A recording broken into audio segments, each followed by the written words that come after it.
kat mana dia punya kelebihan diri sendiri. Betul. Jadi kat situ wujudnya pelbagai masalah yang dahulu ni bukan masalah. Ada juga yang membuatkan AI ni membuatkan manusia tu menjadi kurang kreatif dan dia mengharapkan. Ya, betul.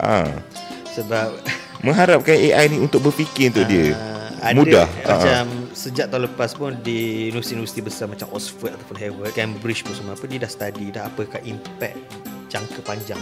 Kalau masyarakat kita bergantung pada prompt, bergantung kepada search engine semua apa benda ni, kat mana dia punya kelebihan diri sendiri. Betul. Jadi kat situ wujudnya pelbagai masalah yang dahulu ni bukan masalah. Dia wujud masalah baru. Contohnya paling mudah, macam kat US ada satu interview tu, anak dia ni tak kenal ayam. Dia tahu ayam goreng, drumstick makan.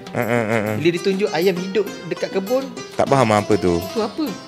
Lepas tu dia cakap kita makan ni, takutnya makan benda ni. Macam benda salah untuk dia pula. Jadi itu suka makan ayam. Adakah itu akan berlaku dengan orang kita?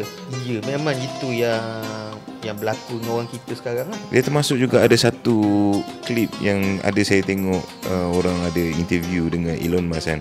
Antara banyak perkara yang membimbangkan masa depan, dia juga menyentuh kepada kerisauan beliau terhadap development of AI ni. Satu sudut dia juga kapitalis yang benda ni. Betul. Tapi satu sudut dia sedar benda ni bahaya tahap mana. Betul.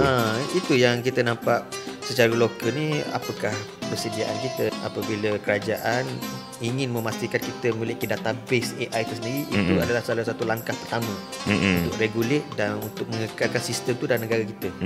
Dan kalau dilihat dari segi kita panggil, kalau dahulu kita ada education literacy ataupun reading literacy, betul. Sebuah negara juga diukur tahap negara itu melalui pendidikan. Betul. So adakah semua rakyat dia ni tahu membaca, tahu mengira? Dari segi literasi Lepas tu pergi ke sekolah menengah dan pergi kepada universiti, third tier education, sampai universiti, diploma, degree sampai PhD. Itu tahap negara, maksudnya tahap kebolehan negara ataupun tahap persaingan negara itu. Bagus tak bagus.